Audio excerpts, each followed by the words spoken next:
ক্ষমতাচ্যুত আওয়ামী লীগ সরকারের সাবেক প্রধানমন্ত্রী শেখ হাসিনার শুধুমাত্র ১ বছরের খাওয়া দাওয়ার পেছনেই ব্যয় হতো ৩৫ কোটি টাকা। শেখ হাসিনার খাবারের এমন ভুতুড়ে বিল সামনে আসার পর আলোচনা সমালোচনা শুরু হয় সোশ্যাল মিডিয়ায়।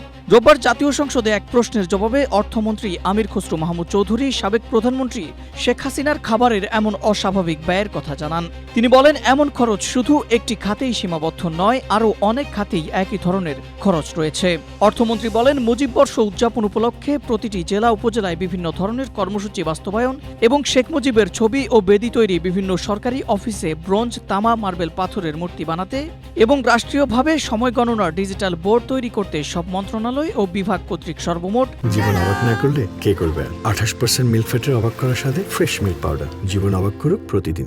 982 কোটি 91 লাখ 74 হাজার টাকা ব্যয় করা হয়েছে।